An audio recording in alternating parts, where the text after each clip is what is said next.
Porque este tema no es solo sobre técnicas de autocontrol o sobre reprimir emociones, es sobre una transformación profunda del corazón, sobre entender la raíz de nuestra vulnerabilidad emocional y sobre aprender a vivir desde un centro interior tan sólido que nada externo pueda perturbarlo realmente.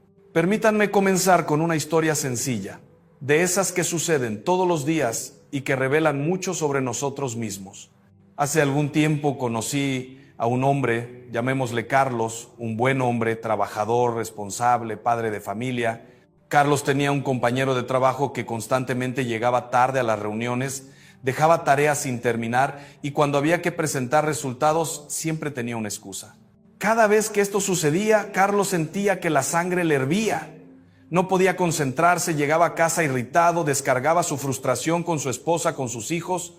Es que no es justo, me decía. Yo me esfuerzo, cumplo con mi parte y él se aprovecha y nadie le dice nada.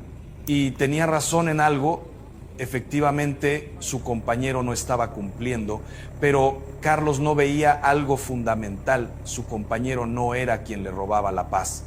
Era él mismo, con su manera de interpretar la situación, con sus expectativas, con su necesidad de que las cosas fueran como él consideraba justo.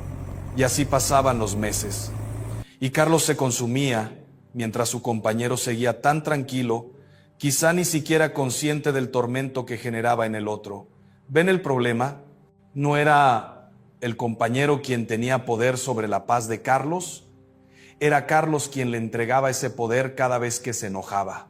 Lo interesante de esta historia es que cuando profundizamos más, descubrí que Carlos había crecido en una familia donde él, siendo el mayor, siempre tuvo que cargar con las responsabilidades que sus hermanos menores no cumplían. Su padre le decía constantemente: tú eres el responsable, tú tienes que dar el ejemplo, tú no puedes fallar. Y Carlos creció con esta carga, sintiéndose siempre obligado a hacer las cosas bien, mientras veía cómo otros se salían con las suyas sin consecuencias. Entonces, cuando en su trabajo adulto se encontraba con alguien irresponsable, no solo estaba viendo a ese compañero, estaba viendo toda su historia, toda esa injusticia antigua que nunca había sanado. Su enojo no era proporcional a la situación presente, era proporcional a años y años de frustración acumulada. Y esto, queridos amigos, es algo que nos pasa a muchos. Nuestro enojo presente casi siempre tiene raíces en el pasado, en heridas antiguas que nunca cerraron bien. Ahora bien, antes de continuar, quiero que quede muy claro algo. No estoy diciendo que ignoremos las injusticias, que hagamos como si nada cuando alguien actúa mal, que nos volvamos indiferentes. No se trata de eso. Se trata de comprender dónde está realmente la raíz de nuestra turbación. Porque una cosa es reconocer que algo está mal, que alguien actúa de manera incorrecta o irresponsable, y otra muy distinta es permitir que eso nos robe la serenidad, que nos llene de resentimiento, que gobierne nuestras emociones y nuestros días. El enojo, queridos amigos, casi nunca es proporcional a la ofensa. Casi siempre es desproporcionado, porque se alimenta no solo de lo que sucedió, sino de nuestras heridas previas, de nuestras inseguridades, de nuestras expectativas frustradas, de nuestro orgullo herido. Y eso es lo que debemos mirar con honestidad, con valentía, sin engañarnos a nosotros mismos. Pensemos un momento en lo que realmente sucede cuando nos enojamos. Alguien dice algo que no nos gusta o hace algo que nos parece injusto y de inmediato sentimos una reacción interior. El corazón se acelera, la mente comienza a dar vueltas, empezamos a construir argumentos, a recordar otras situaciones similares, a imaginar conversaciones donde le decimos todo lo que pensamos. Y mientras tanto, esa persona que nos molestó tal vez ya ni se acuerda, tal vez está tranquila, tal vez está cenando con su familia, pero nosotros seguimos ahí, consumiéndonos, rumiando, permitiendo que ese momento gobierne todo nuestro estado de ánimo. ¿Quién sale perdiendo? No el otro, nosotros, siempre nosotros. Y entonces la pregunta no es cómo hacer para que el otro cambie, porque eso no está en nuestras manos. La pregunta es cómo hacer para que nuestro corazón permanezca en paz, independientemente de lo que hagan o dejen de hacer los demás. Y fíjense en algo muy importante. El enojo nos roba más que paz. Nos roba claridad mental, nos roba energía, nos roba la capacidad de disfrutar el presente, nos roba salud física porque el estrés crónico hace estragos en nuestro cuerpo. Nos roba relaciones porque cuando estamos enojados con alguien terminamos descargando con otros que no tienen nada que ver. Nos roba tiempo precioso de nuestra vida que nunca vamos a recuperar. Pensemos en cuántas horas hemos perdido dándole vueltas a algo que nos molestó, ensayando conversaciones mentales, sintiendo esa tensión en el pecho, en los hombros, en la mandíbula. Horas y horas que pudimos haber usado para estar presentes con nuestros seres queridos, para hacer algo que nos diera alegría, para crecer, para amar, pero no, las perdimos rumiando nuestro enojo. Y lo peor es que muchas veces ni siquiera recordamos después qué fue exactamente lo que nos molestó tanto, solo recordamos la sensación amarga, el tiempo perdido. Y aquí llegamos a algo fundamental, algo que me gustaría que grabaran en su corazón. Las personas no pueden quitarnos la paz si nosotros no se la entregamos. Lean esto otra vez despacio. Las personas no pueden quitarnos la paz si nosotros no se la entregamos. Esto es difícil de aceptar porque nos gusta pensar que somos víctimas, que el culpable es el otro, que si él no hubiera dicho eso, si ella no hubiera hecho aquello, entonces estaríamos bien. Pero la verdad es que nadie tiene ese poder sobre nosotros a menos que nosotros se lo demos. Nadie puede entrar en nuestro corazón y robarnos la serenidad si nosotros mantenemos las puertas cerradas. Y mantener las puertas cerradas no significa endurecerse, no significa volverse frío o indiferente. Significa tener un corazón ordenado, un corazón que sabe dónde está su centro, que sabe de dónde viene su paz. Déjenme explicarles esto con más detalle porque es realmente el núcleo de todo. Imaginen que su corazón es como una casa. Ahora, si esa casa no tiene un buen dueño, si no hay alguien que decida qué entra y qué no, cualquiera puede entrar y hacer lo que quiera. Puede venir alguien y desordenarlo todo, puede venir otro y llevarse cosas valiosas, puede venir otro y romper lo que encuentra, pero si esa casa tiene un dueño presente, consciente, fuerte, ese dueño decide a quién abre la puerta y a quién no, decide qué comentarios tienen permiso de afectar su paz y cuáles no, decide qué batallas vale la pena pelear y cuáles simplemente hay que dejar pasar. Este dueño de la casa no es tirano ni débil, es sabio. Sabe cuándo debe defenderse y cuándo debe simplemente cerrar la puerta con firmeza y seguir adelante. Entonces, ¿de dónde viene nuestra paz? No viene de que todo salga como queremos. No viene de que las personas se comporten como esperamos. No viene de que el mundo sea justo. Si dependemos de eso, estaremos siempre alterados, siempre decepcionados, siempre enojados, porque el mundo no es perfecto. Las personas no son perfectas y la vida está llena de situaciones que no podemos controlar. Nuestra paz, queridos amigos, viene de algo mucho más profundo. Viene de saber quiénes somos, de saber que estamos en las manos de Dios, de saber que nuestra dignidad no depende de lo que otros piensen o hagan, de saber que podemos elegir cómo responder ante cualquier circunstancia. Esta es la verdadera libertad interior. No depender de factores externos para estar bien, sino tener un centro interior tan sólido que nada de afuera pueda perturbarlo. Y esto no es algo que se logra de un día para otro, es el trabajo de toda una vida, es ir construyendo día a día, decisión a decisión, ese centro interior sólido. Es ir sanando las heridas que nos hacen vulnerables, es ir conociendo nuestros puntos débiles para poder fortalecerlos, es ir aprendiendo a distinguir entre lo que es realmente importante y lo que no lo es ir cultivando la presencia de Dios en nuestra vida, porque sin Él, les aseguro, es muy difícil mantener esa paz. Con nuestras solas fuerzas, tarde o temprano, algo o alguien va a lograr perturbarnos, pero cuando sabemos que Dios está con nosotros, cuando sabemos que Él nos sostiene, cuando sabemos que Él tiene un plan incluso en medio de lo que parece injusto, doloroso, entonces tenemos un ancla, algo que nos mantiene firmes cuando todo alrededor se mueve. Recuerdo a una mujer, llamémosla María, que vino a hablar conmigo profundamente herida por su suegra. Me contaba con lágrimas cómo su suegra constantemente la criticaba, cómo le decía que no educaba bien a los niños, que la casa no estaba suficientemente limpia, que su hijo merecía una mejor esposa. Y María, cada vez que escuchaba esto, se sentía destrozada. Padre, no puedo más, me decía, hago todo lo posible, me esfuerzo tanto y nunca es suficiente para ella. Y le pregunté, María, ¿qué es lo que más te duele? ¿Que ella diga esas cosas o que tú creas que tienen algo de verdad? Se quedó en silencio y ahí estaba toda la cuestión. Porque el problema no era solo la suegra. El problema era que María dudaba de sí misma, tenía inseguridades profundas, necesitaba la aprobación externa para sentirse valiosa. Entonces, cuando llegaba la crítica, no solo escuchaba palabras, sino que esas palabras resonaban con sus propios miedos y dudas. Si María hubiera tenido un corazón más ordenado, más seguro de su propia dignidad y valor, las palabras de su suegra habrían resbalado como el agua sobre el cristal.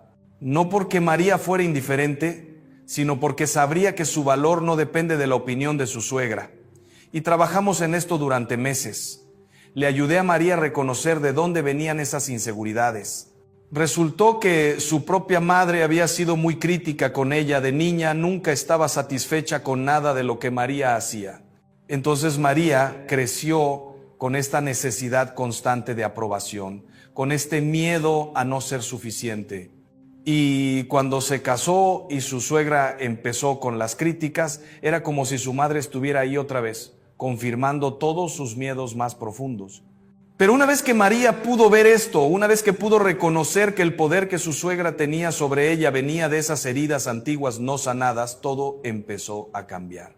Comenzó a trabajar en sanar esa relación con su propia madre, en perdonarla, en entender que su madre también tenía sus propias limitaciones y heridas. Comenzó a construir su propio sentido de valor, no basado en la aprobación de otros, sino en saber que es hija de Dios, que hace su mejor esfuerzo, que es una buena madre y esposa. Y poco a poco las palabras de la suegra empezaron a dolerle menos, no porque la suegra cambiara, sino porque María cambió. Y eso, queridos amigos, es lo que quiero que entiendan. El cambio tiene que venir de adentro, no de afuera. Y esto nos lleva a un punto crucial. El enojo casi siempre revela algo de nosotros mismos. Revela nuestras heridas, nuestras inseguridades, nuestros puntos débiles. Por eso, ante la misma situación, dos personas pueden reaccionar de manera completamente diferente. Una se enoja terriblemente, la otra ni se inmuta. ¿Por qué? Porque no es la situación en sí misma la que genera el enojo, sino el significado que le damos, el lugar donde toca nuestro corazón. Si alguien critica mi trabajo y yo estoy seguro de que hice mi mejor esfuerzo, la crítica no me perturba. Puedo escucharla, puedo aprender si hay algo válido, pero no me derrumba. Pero si tengo dudas sobre mi capacidad, si necesito constantemente validación externa, entonces esa misma crítica me va a doler profundamente y me va a enojar. ¿Ven?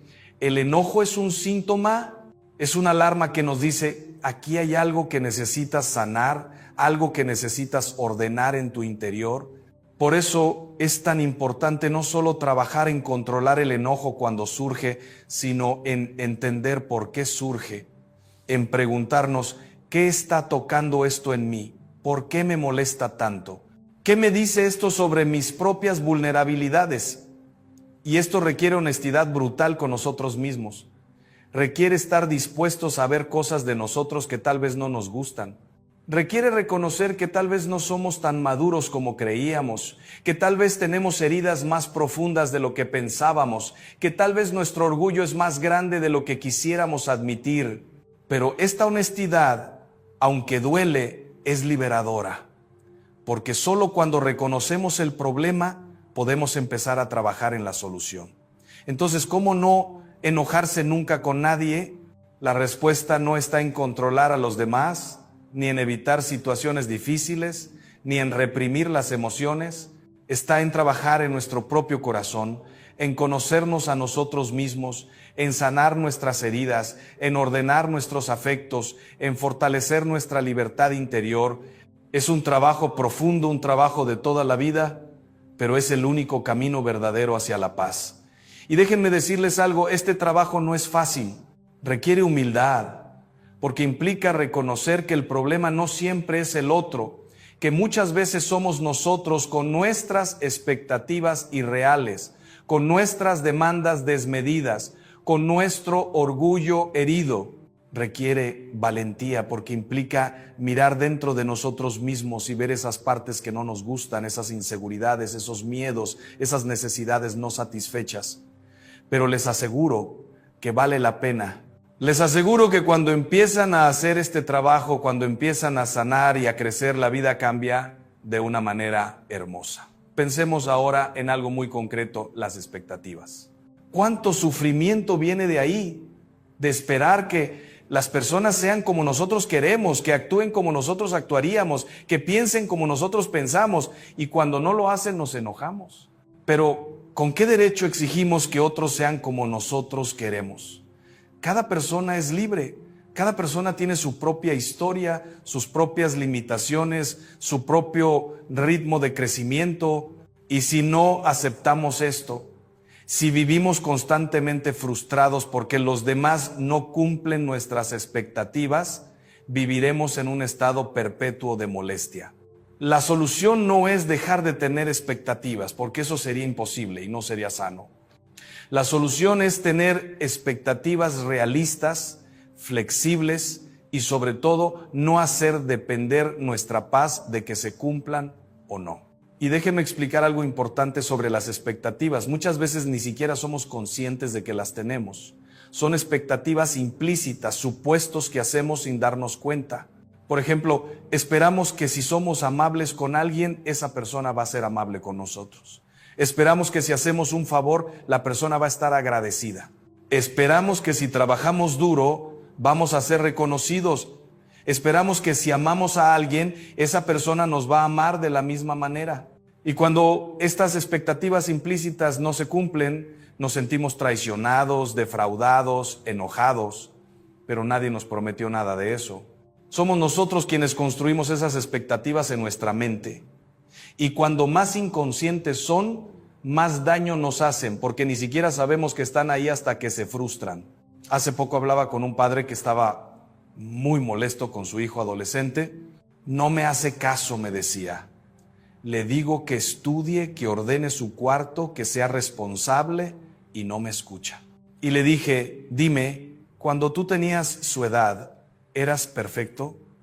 ¿Siempre obedecías a tus padres? Se rió. Por supuesto que no, era un desastre. Entonces, ¿por qué esperas que tu hijo sea diferente? ¿Por qué te enojas cuando hace exactamente lo que tú hacías? Y ahí está el punto. Muchas veces nos enojamos no porque el otro esté haciendo algo terrible, sino porque no está haciendo lo que nosotros en nuestra cabeza hemos decidido que debería hacer. Pero esa imagen que tenemos en la mente, esa expectativa, es nuestra, no es la realidad. Y mientras más nos aferremos a ella, más vamos a sufrir.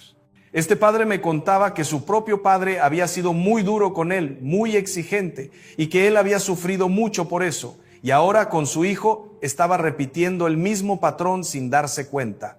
Esperaba que su hijo fuera responsable y maduro a los 15 años, cuando él mismo no lo fue hasta mucho después.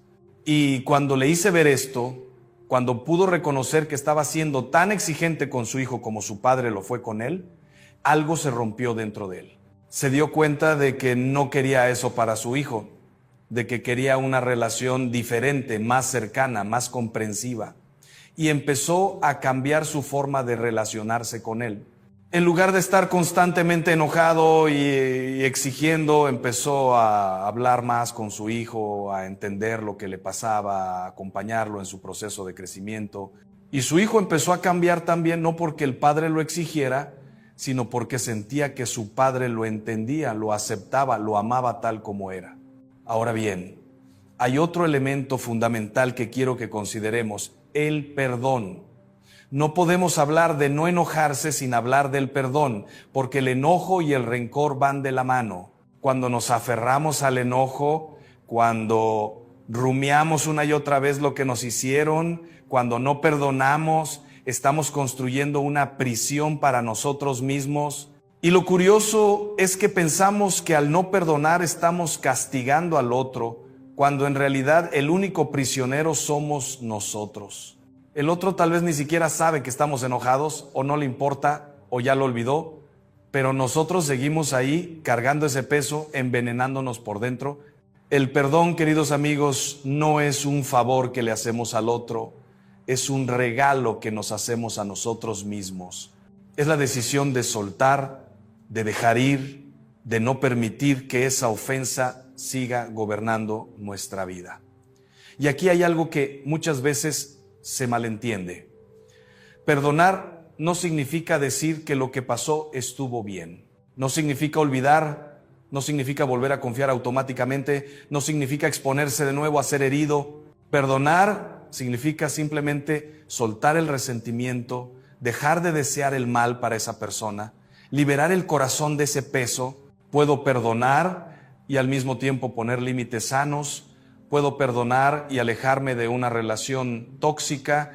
Puedo perdonar y recordar lo que pasó para no repetir el mismo error. El perdón es para mi propia libertad interior, no necesariamente para restaurar una relación que tal vez no es sana restaurar. Y déjenme ser muy claro en esto, porque hay mucha confusión. Perdonar no significa ser tonto, no significa dejar que abusen de nosotros, no significa exponernos una y otra vez a la misma persona que nos hace daño. Hay personas tóxicas, hay relaciones que no son sanas, hay situaciones donde lo más sabio es alejarse, y podemos hacer todo eso y aún así perdonar. Podemos decir, te perdono, pero no voy a seguir en esta relación porque no es buena para mí. Podemos decir, te perdono, pero necesito distancia. Podemos decir, te perdono, pero voy a poner límites claros. El perdón libera nuestro corazón, pero la sabiduría nos dice cómo actuar después. Y a veces la acción más sabia después del perdón es precisamente el alejamiento. Les voy a contar algo personal. Hace muchos años, cuando era más joven, un amigo muy cercano me traicionó. Compartió algo que le había confiado en secreto y eso generó problemas serios en mi vida. Estuve meses enojado, sintiéndome víctima, pensando una y otra vez en lo injusto que había sido. Y un día, en oración, sentí que Dios me decía, ¿hasta cuándo vas a permitir que esto te controle? ¿Hasta cuándo vas a darle ese poder sobre ti? Y me di cuenta de que mientras yo seguía enojado, la única vida que se estaba arruinando era la mía. Mi amigo seguía adelante, tal vez ni siquiera pensaba en lo que había hecho, y yo estaba atrapado, prisionero de mi propio rencor. Ese día decidí perdonar. No fue fácil, no fue instantáneo, fue un proceso, pero poco a poco sentí cómo se iba liberando mi corazón, cómo recuperaba mi paz. Y lo más curioso es que después de un tiempo, cuando ya había perdonado realmente, pude ver a ese amigo con otros ojos, pude entender sus propias debilidades y miedos, pude tener compasión.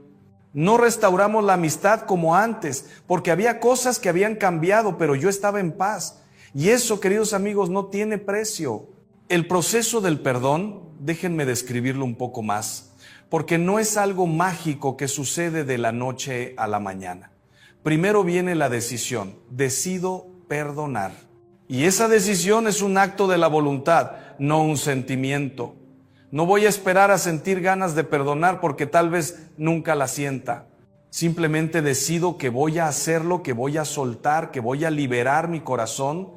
Después viene el proceso, que puede llevar tiempo. Hay días en que el recuerdo vuelve y duele. Hay momentos en que el enojo resurge y cada vez que eso pasa, vuelvo a la decisión. Yo decidí perdonar y aunque ahora duele, mantengo esa decisión. Le pido a Dios que me ayude, que sane mi corazón, que me dé la gracia para perdonar de verdad. Y poco a poco el dolor va disminuyendo, el recuerdo pierde fuerza, el enojo se va disolviendo.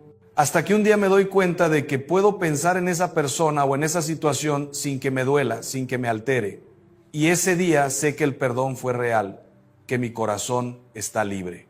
Hay algo más que quiero que entiendan, la diferencia entre sentir enojo y actuar desde el enojo. Sentir enojo es humano, es una emoción que surge y no es pecado sentirla. El problema es qué hacemos con ese enojo, cómo lo gestionamos.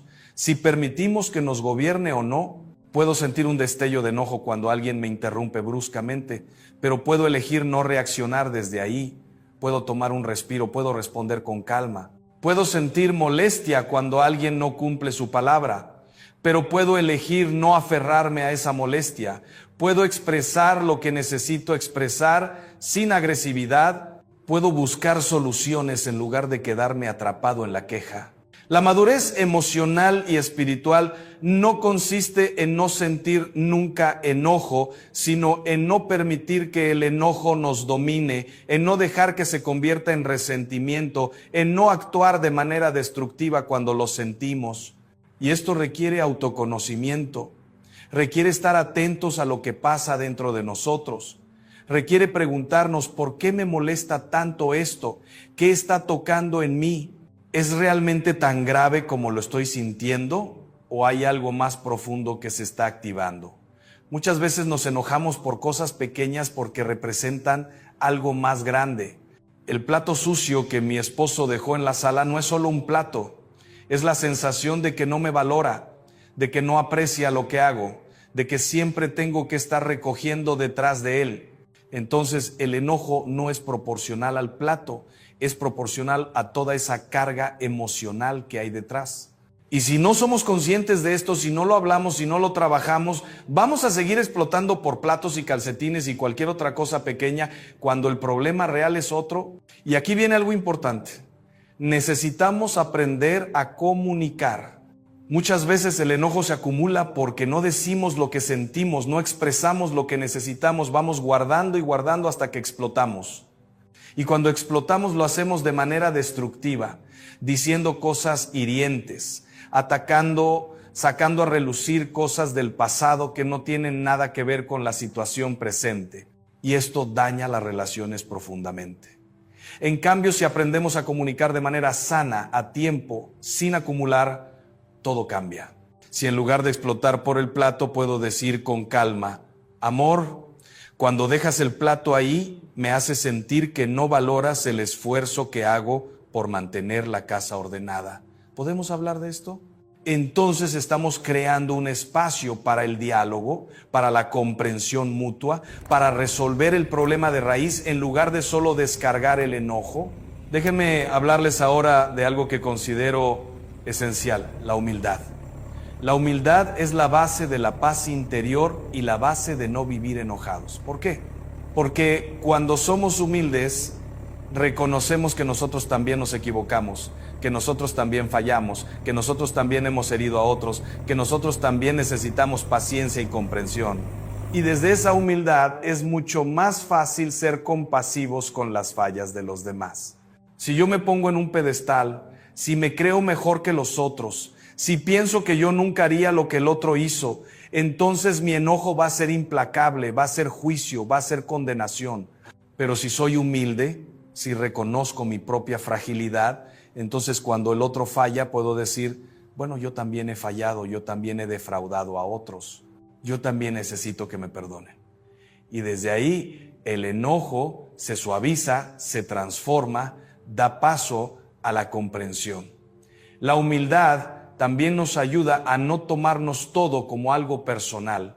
Muchas veces nos enojamos porque interpretamos las acciones de otros como ataques personales, cuando en realidad no tienen nada que ver con nosotros. Si alguien llega de mal humor y nos habla mal, inmediatamente pensamos, ¿qué le hice? ¿Por qué me trata así? Y nos enojamos. Pero si somos humildes, si no todo gira alrededor de nosotros, podemos pensar, tal vez está pasando por algo difícil, tal vez tuvo un mal día, esto no es sobre mí. Y esa simple reinterpretación cambia completamente nuestra reacción emocional. Ya no hay enojo, hay comprensión, hay compasión incluso. Recuerdo las palabras de Jesús en el Evangelio. ¿Por qué miras la paja en el ojo ajeno y no ves la viga en el tuyo? Qué palabras tan duras, pero tan ciertas. Es tan fácil ver los defectos de los demás, juzgarlos, enojarnos con ellos, y tan difícil ver los nuestros. Y Jesús no dice que no veamos los defectos del otro, dice que primero veamos los nuestros. Primero la viga, después la paja. Y cuando hemos sacado la viga de nuestro propio ojo, cuando hemos reconocido nuestra propia necesidad de misericordia, entonces sí, podemos ayudar al otro con su paja, pero no desde el enojo, sino desde el amor, desde la compasión, desde el deseo genuino de que la otra persona crezca y sea feliz. Y aquí hay algo muy hermoso, cuando vivimos desde la humildad y la compasión, cuando no nos enojamos con facilidad, cuando perdonamos, cuando mantenemos la paz interior, no solo estamos mejor nosotros, sino que somos una bendición para los que nos rodean. Somos un refugio, un lugar seguro, una presencia que calma en lugar de alterar. Piensen en las personas que conocen que tienen esta cualidad, que son serenas, que no se alteran fácilmente, que responden con calma incluso en situaciones difíciles. ¿No es una bendición estar cerca de ellas? ¿No nos inspiran? ¿No nos hacen querer ser mejores? Así quiere Dios que seamos nosotros. No perfectos, pero sí en paz. No insensibles, pero sí serenos. No indiferentes al mal, pero sí libres del enojo que destruye. Y fíjense en algo, estas personas no nacieron así. No es que tengan un carácter especial o que la vida les haya sido más fácil. Muchas veces han pasado por situaciones muy difíciles, han sido heridas profundamente, han tenido que perdonar cosas muy graves, pero han elegido trabajar en su interior, han elegido sanar, han elegido crecer, han elegido no permitir que las circunstancias o las personas les roben la paz. Y esa elección repetida día tras día los ha transformado. Porque la transformación no es un evento, es un proceso. No es algo que sucede de la noche a la mañana. Es algo que vamos construyendo con cada decisión pequeña, con cada momento en que elegimos responder con amor en lugar de con enojo, con cada vez que elegimos perdonar en lugar de guardar rencor, con cada vez que elegimos confiar en Dios en lugar de dejarnos llevar por la ansiedad o el miedo. Ahora, hablemos de algo práctico, porque todo esto que estoy diciendo puede parecer muy bonito en teoría, pero ¿cómo se vive en el día a día? Déjenme darles algunos puntos concretos, no como una fórmula mágica, sino como caminos que pueden ayudar. Primero, cuiden su corazón. Esto significa cuidar lo que entra en él. Si pasamos el día consumiendo noticias negativas, programas llenos de violencia y conflicto, conversaciones llenas de chisme y crítica, nuestro corazón se va a ir llenando de eso y va a ser más fácil enojarnos. En cambio, si alimentamos nuestro corazón con lo bueno, lo bello, lo verdadero, si leemos cosas que nos elevan, si buscamos la presencia de Dios, si cultivamos amistades sanas, nuestro corazón estará más preparado para responder con paz. Esto no significa vivir en una burbuja ignorando la realidad del mundo. Significa ser selectivos con lo que consumimos, con a qué le damos nuestra atención. Porque nuestra atención es limitada, nuestro tiempo es limitado. Y si lo llenamos de basura, no habrá espacio para lo que realmente nutre el alma. Piensen en su mente como un jardín. Si plantan semillas buenas y las riegan, van a crecer flores. Si no plantan nada y dejan que crezca lo que sea, van a tener solo maleza. Y cuidar el jardín de la mente requiere esfuerzo consciente, requiere decisión. Segundo, practiquen la pausa. Cuando sientan que el enojo empieza a surgir, hagan una pausa. No reaccionen inmediatamente. Respiren profundo, cuenten hasta 10 si es necesario, pidan luz a Dios. Esta simple pausa puede hacer una diferencia enorme porque nos da tiempo para que la emoción inicial se calme un poco y podamos responder desde un lugar más sereno, más consciente, más dueño de nosotros mismos. La pausa es el espacio de la libertad, el espacio donde podemos elegir cómo responder en lugar de simplemente reaccionar. Y esta pausa no es solo física, es también interior. Es crear un pequeño espacio entre el estímulo y la respuesta, entre lo que sucede y cómo reaccionamos. Y en ese espacio está nuestra libertad. Viktor Frankl, ese psiquiatra que sobrevivió los campos de concentración nazis, dijo algo muy profundo: entre el estímulo y la respuesta hay un espacio. En ese espacio está nuestro poder de elegir nuestra respuesta. En nuestra respuesta reside nuestro crecimiento y nuestra libertad. Piensen en la profundidad de estas palabras. No somos esclavos de nuestras reacciones inmediatas. Tenemos ese espacio, por pequeño que sea, donde podemos elegir. Y ejercer esa elección es lo que nos hace verdaderamente humanos, verdaderamente libres. Tercero, busquen entender antes de juzgar. Cuando alguien nos molesta, nuestra tendencia es inmediatamente juzgar. Qué desconsiderado, qué egoísta, qué irresponsable. Pero ¿y si hay algo que no sabemos? ¿Y si esa persona está pasando por algo difícil? ¿Y si tiene limitaciones que no vemos? ¿Y si simplemente no se dio cuenta? No se trata de justificar todo, pero sí de dar el beneficio de la duda, de no saltar a conclusiones, de tratar de entender. Y muchas veces, cuando entendemos, el enojo se disuelve por sí solo. Hay un proverbio que dice, sé amable con todos, porque cada persona que conoces está librando una batalla que tú no ves. ¡Qué verdad tan grande! Todos llevamos cargas invisibles, todos tenemos luchas internas, todos pasamos por momentos difíciles, y si recordáramos esto cuando alguien nos molesta, si pudiéramos ver más allá de la acción superficial y preguntarnos qué puede estar pasando en el corazón de esa persona, nuestro enojo disminuiría enormemente. No se trata de ser ingenuos, se trata de ser compasivos, de recordar que la persona que nos interrumpió bruscamente tal vez acaba de recibir malas noticias, que la persona que no nos devolvió la llamada tal vez está atravesando una depresión, que la persona que nos trató mal tal vez está agobiada por problemas que no podemos imaginar. Cuarto, expresen lo que sienten de manera constructiva, no reprimir, pero tampoco explotar. Si algo les molesta, háganlo saber, pero de manera calmada, clara, sin acusar, sin atacar. Me siento mal cuando pasa esto, necesito que entendamos esto juntos. En lugar de siempre haces lo mismo, eres un desconsiderado. Hay una forma de expresar que construye puentes y una forma que construye muros. Elijan la que construye puentes y aprendan a usar mensajes en primera persona.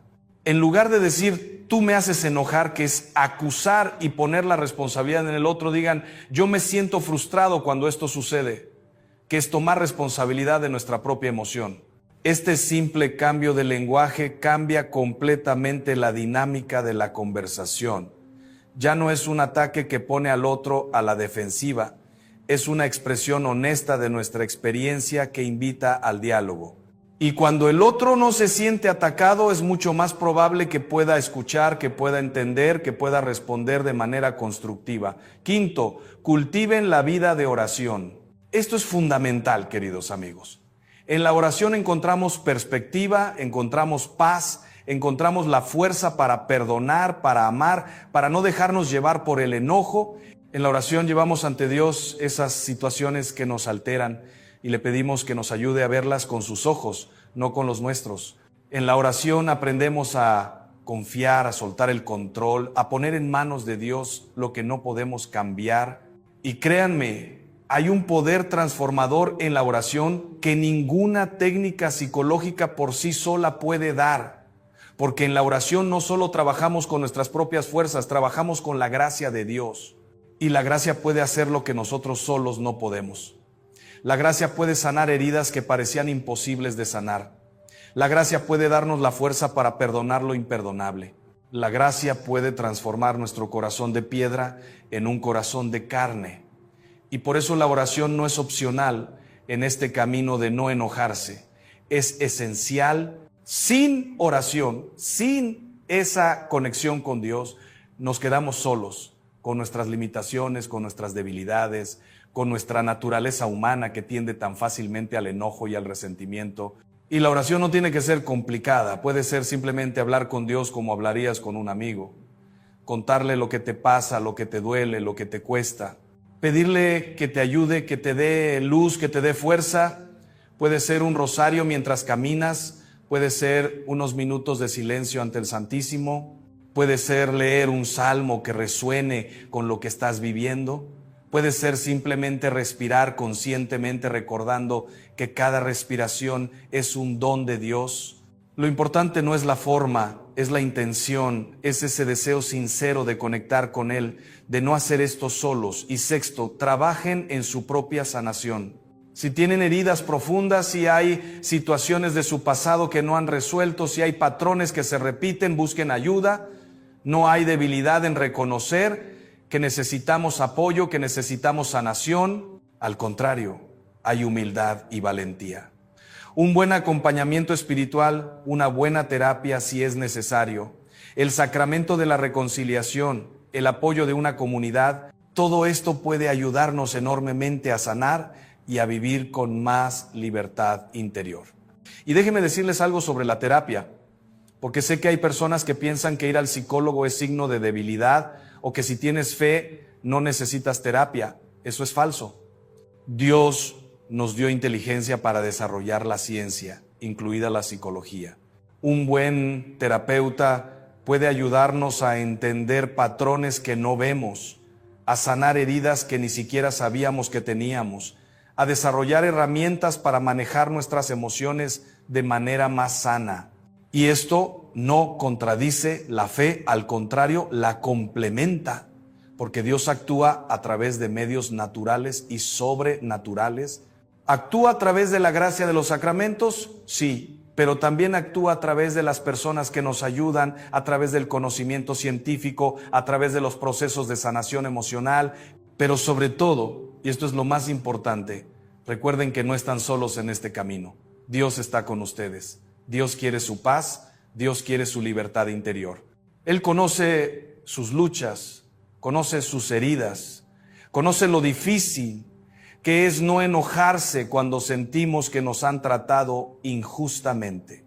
Y Él no los condena por sentir enojo, no los juzga por sus reacciones, pero sí los invita a algo mejor, a algo más alto, a una forma de vivir que es más libre, más serena, más llena de amor. Y Él les da la gracia para lograrlo, no de un día para otro, sino paso a paso, caída y levantada, aprendiendo, creciendo, madurando. Piensen en la vida de Jesús.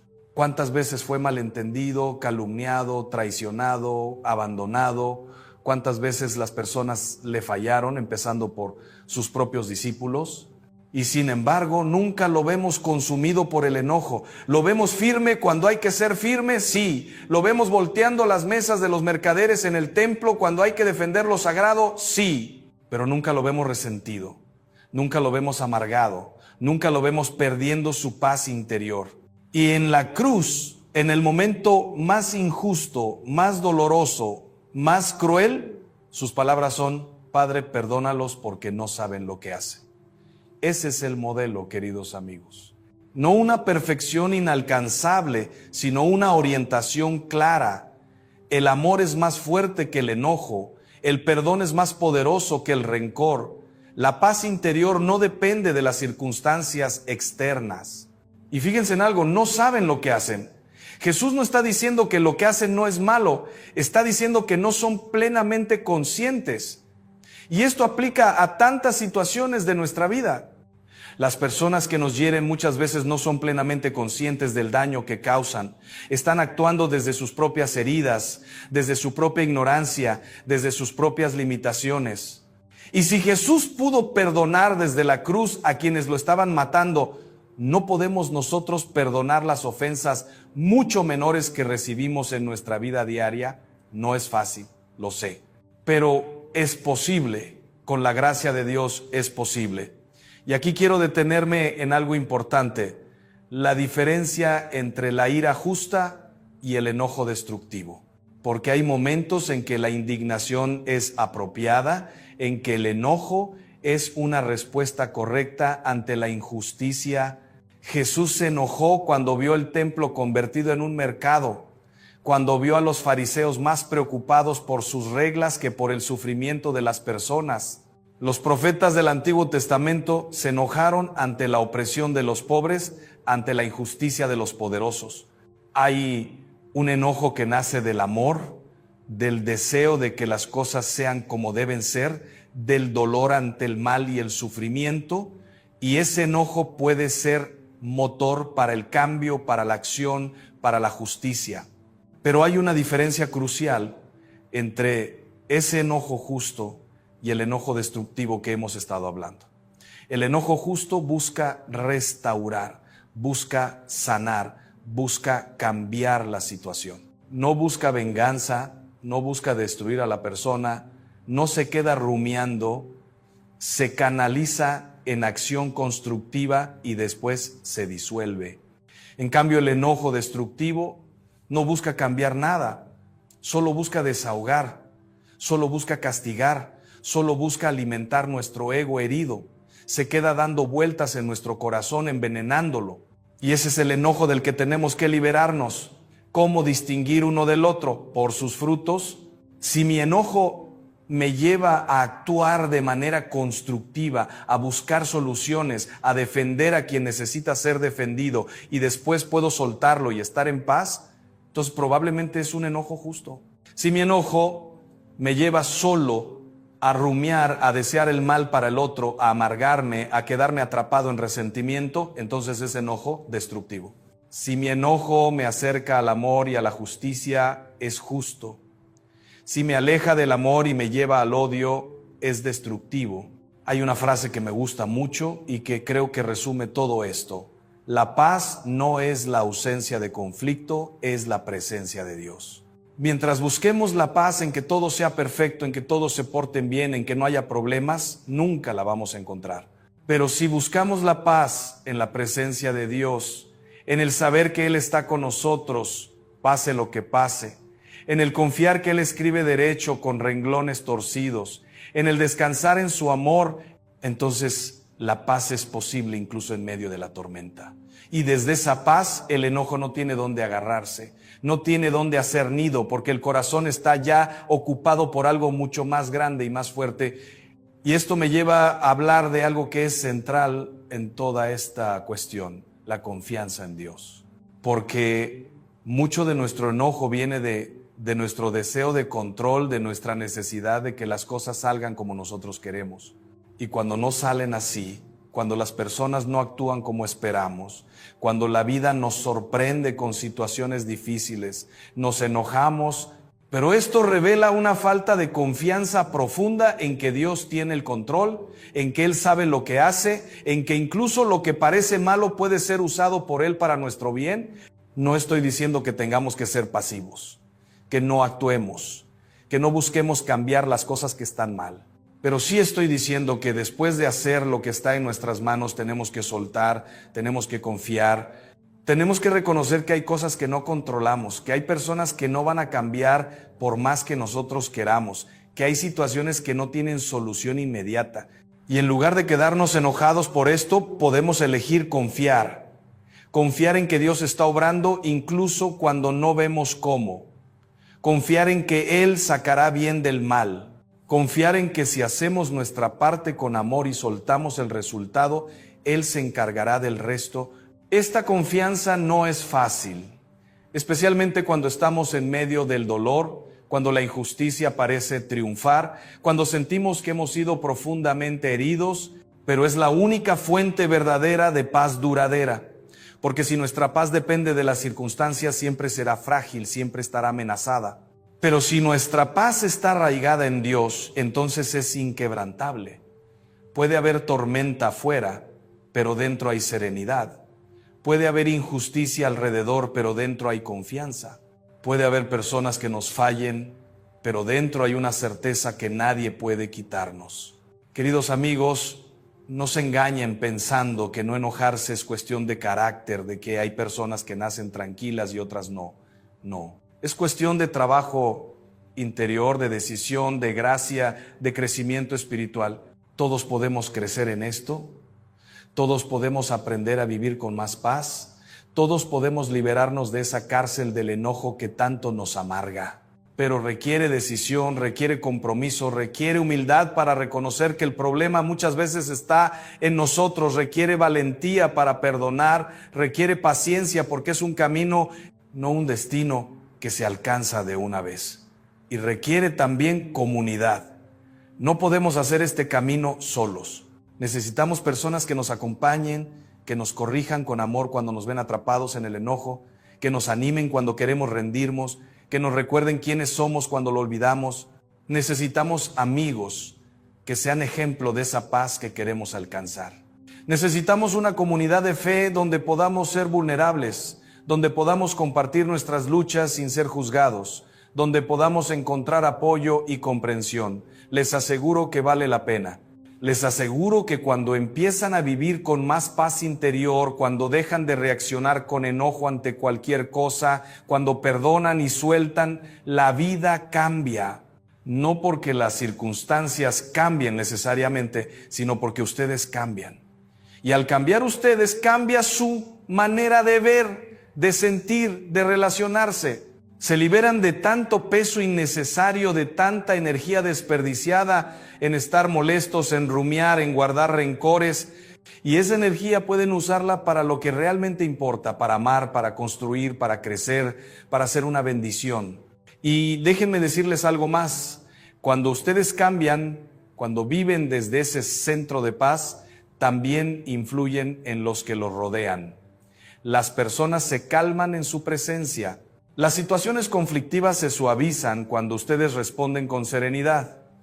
Sus hijos aprenden observándolos que es posible vivir sin estar constantemente alterados. Su pareja se siente más segura cuando sabe que ustedes no van a explotar por cualquier cosa. Sus compañeros de trabajo respetan esa firmeza tranquila que tienen. Se convierten en una presencia sanadora en su entorno. Y eso, queridos amigos, es un regalo hermoso, no solo para ustedes, sino para todos los que tienen cerca. Y ahora, para cerrar, quiero que hagamos un pequeño ejercicio juntos, aquí y ahora. Piensen en una persona con la que están enojados o molestos, una persona que les hizo algo que consideran injusto, que no cumplió sus expectativas, que los hirió. Tráiganla a su mente y ahora pregúntense con honestidad, ¿qué me está robando este enojo? ¿Me está robando paz? ¿Me está robando tiempo? ¿Me está robando la capacidad de disfrutar el presente? ¿Me está robando la libertad? Y ahora pregúntense, ¿vale la pena? ¿Vale la pena seguir cargando esto? ¿Vale la pena seguir dándole a esa persona este poder sobre mí? Y si la respuesta es no, entonces tomen una decisión ahora mismo de empezar el camino del perdón, de empezar el camino de soltar. No tiene que ser perfecto, no tiene que ser completo todavía, pero sí tiene que ser sincero. Digan en su corazón, elijo perdonar, elijo soltar, elijo recuperar mi paz, y pídanle a Dios que les ayude, porque sin Él es muy difícil, pero con Él todo es posible. Digan, Señor, yo quiero perdonar, pero no puedo solo. Ayúdame, sana mi corazón, dame la gracia que necesito para soltar este peso que cargo. Y confíen en que Él escucha esa oración, en que Él va a responder, en que Él va a obrar en su corazón. Y también piensen en alguna área de su vida donde se enojan con frecuencia. Tal vez es el tráfico, tal vez son los hijos, tal vez es la pareja, tal vez son los compañeros de trabajo. Y pregúntense, ¿qué está detrás de ese enojo? ¿Qué expectativa no cumplida? ¿Qué herida antigua? ¿Qué inseguridad? Y comprométanse a trabajar en eso. Tal vez necesitan buscar ayuda profesional. Tal vez necesitan tener una conversación honesta con alguien. Tal vez necesitan simplemente dedicar más tiempo a la oración y a la reflexión personal. Pero hagan algo, den un paso concreto, porque la paz no va a caer del cielo, es algo que construimos día a día con nuestras decisiones. Queridos amigos, Dios los ama, Dios quiere verlos libres, Dios quiere verlos en paz. No permitan que el enojo les robe la vida, no permitan que el rencor les amargue el corazón. Tienen dentro de ustedes, por la gracia de Dios, la capacidad de vivir con serenidad, con mansedumbre, con fortaleza interior. No es debilidad no enojarse, es la mayor fortaleza, es señal de un corazón maduro, de un corazón libre, de un corazón que sabe dónde está su centro. Trabajen en esto, pídanle a Dios que les ayude, sean pacientes con ustedes mismos y poco a poco verán cómo su vida se transforma, cómo las relaciones mejoran, cómo recuperan esa paz que tanto anhelan y que es el regalo más hermoso que Dios quiere darles. Recuerden que este es un camino, no un destino. Habrá días buenos y días difíciles. Habrá momentos en que lo logran y momentos en que fallan, y eso está bien. Lo importante no es ser perfectos, es seguir caminando, es levantarse cada vez que caen, es no rendirse, porque cada pequeño progreso cuenta. Cada vez que eligen la paz sobre el enojo, cada vez que perdonan en lugar de guardar rencor, cada vez que responden con calma en lugar de explotar, están construyendo ese corazón fuerte y libre que tanto anhelan. Y sepan que no están solos. Dios camina con ustedes, la Virgen María los acompaña, los santos que vivieron esta paz interior, antes que ustedes interceden por ustedes, y tienen una comunidad de hermanos y hermanas en la fe que también están luchando por lo mismo. Así que ánimo, queridos amigos, ánimo y adelante. La paz interior es posible, la libertad del enojo es posible, una vida serena y llena de amor es posible. Todo esto es posible con la gracia de Dios y con su cooperación. Que Dios los bendiga, que los guarde, que los llene de su paz. Hasta pronto, queridos amigos. De alguien muy querido que los médicos ya habían declarado sin esperanza, y en medio de todo eso, una sequedad espiritual tan terrible que me hacía sentir que Dios estaba a millones de kilómetros de distancia, que mis oraciones no llegaban más allá del techo, que estaba completamente solo. Y esa mañana, con lágrimas corriendo por mi rostro, con el corazón destrozado, con una desesperación que apenas podía contener, le dije a María con una voz quebrada: Madre, tú que eres la que desata los nudos, tú que Jesús escucha siempre, tú que tienes el poder de interceder por nosotros de maneras que ni siquiera podemos imaginar, te suplico, te ruego, te imploro que desates estos nudos que me están destruyendo. Yo ya no puedo más, Madre. Yo he intentado todo, he orado, he ayunado, he buscado ayuda y nada funciona. Estos nudos son demasiado apretados para mí, pero no para ti. Hoy es tu día especial, el 12 de diciembre, cuando celebramos tu aparición milagrosa en Tepeyac, cuando recordamos que tú eres nuestra Madre amorosa que siempre escuchas los clamores de tus hijos. Así que hoy, en este día sagrado, te presento estos 3 nudos imposibles de mi vida y confío, aunque con la fe más pequeña que me queda, que tú los vas a desatar.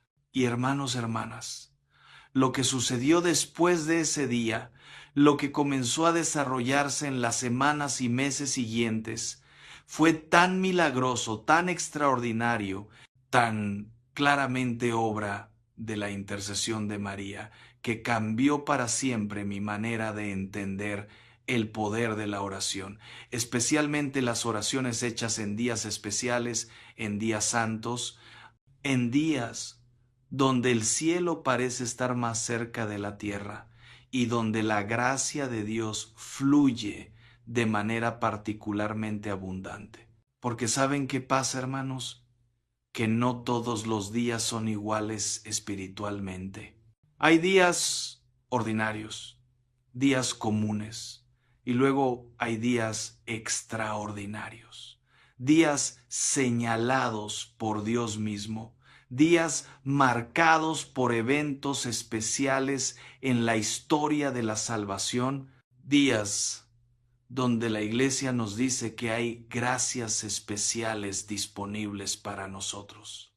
Y el 12 de diciembre es uno de esos días extraordinarios, uno de esos momentos del año donde el cielo se abre de manera particular, donde María está especialmente cerca, donde las oraciones tienen un poder especial, donde los nudos más difíciles, más complicados, más imposibles de nuestras vidas pueden ser desatados por la intercesión poderosa de Nuestra Señora de Guadalupe, la Madre desatadora de nudos, la morenita del Tepeyac, que ama a sus hijos con un amor tan profundo, tan tierno, tan maternal, que no puede negarnos nada cuando acudimos a ella con fe. Y hoy, en este mensaje, en esta hora que vamos a pasar juntos, voy a compartirles 3 oraciones específicas, 3 oraciones poderosas, 3 oraciones que cuando se hacen con fe el 12 de diciembre tienen un poder extraordinario para desatar los nudos más difíciles de su vida. Y no son oraciones mágicas, no son fórmulas automáticas, no son hechizos, son oraciones que conectan con verdades profundas de nuestra fe, oraciones que movilizan la intercesión de María, oraciones que abren nuestro corazón a la gracia de Dios, que es la única que verdaderamente puede transformar situaciones imposibles. Pero antes de darles esas 3 oraciones, necesito explicarles por qué el 12 de diciembre es tan especial, por qué este día tiene un poder particular, por qué las oraciones hechas en este día son especialmente eficaces. Y para eso tenemos que remontarnos casi 500 años atrás, al año 1531, a un lugar llamado Tepeyac en lo que hoy es México. Juan Diego, un indígena recién convertido al cristianismo, un hombre sencillo, humilde, pobre, estaba caminando hacia la Ciudad de México para asistir a misa, cuando de repente escuchó un canto hermoso, celestial, que venía de la cima del cerro, y cuando subió para ver qué era, se encontró con algo que cambiaría su vida y la historia de América para siempre. Una mujer hermosísima, radiante, rodeada de luz, vestida con ropas que brillaban como el sol, parada sobre la luna, con estrellas en su manto. Y esa mujer le habló en su idioma náhuatl con una ternura maternal que lo llenó de paz y de amor, y le dijo: Juanito, Juan Dieguito, el más pequeño de mis hijos, ¿a dónde vas? Y cuando Juan Diego le explicó que iba a misa, ella le dijo algo que ha resonado a través de los siglos, algo que sigue siendo la esencia del mensaje de Guadalupe. Sabe y ten entendido, tú, el más pequeño de mis hijos, que yo soy la siempre Virgen María, Madre del verdadero Dios por quien se vive. Mucho quiero, mucho deseo que aquí me levanten mi casita sagrada, donde mostraré, haré patente y daré todo mi amor, mi compasión, mi auxilio y mi defensa a todas las gentes que me invoquen y en mí confíen, porque yo soy vuestra Madre piadosa, tuya y de todos los moradores de esta tierra. ¿Escucharon eso? Yo soy vuestra Madre piadosa. María se identificó no solo como la Madre de Dios, no solo como la Reina del Cielo, sino como nuestra Madre, la Madre de todos nosotros, la Madre que quiere darnos su amor, su compasión, su auxilio, su defensa. Y luego añadió algo crucial: donde mostraré todo mi amor a todas las gentes que me invoquen y en mí confíen, que me invoquen, que confíen en mí. María está pidiendo que acudamos a ella, que la invoquemos, que confiemos en su intercesión maternal. Y cuando el obispo no le creyó a Juan Diego, cuando le pidió una señal, María le dijo que subiera a la cima del cerro en pleno invierno, donde normalmente no crecía nada, y recogiera flores. Y Juan Diego encontró rosas de Castilla, hermosas, frescas, imposibles en ese lugar y esa época. Las cortó, las puso en su tilma, su manto, y las llevó al obispo. Y cuando abrió su tilma para mostrar las rosas, sucedió el milagro más grande. En la tela quedó impresa milagrosamente la imagen de María, la imagen que conocemos como Nuestra Señora de Guadalupe, la imagen que hasta el día de hoy, casi 500 años después, sigue intacta, sin explicación científica de cómo se formó o cómo se ha preservado. Y Ese evento sucedió precisamente el 12 de diciembre de 1531. Por eso este día es tan especial. Por eso en este día celebramos no solo un evento histórico, sino un momento donde el cielo tocó la tierra de manera tangible, donde María se manifestó de manera extraordinaria, donde ella dejó una señal permanente de su amor y su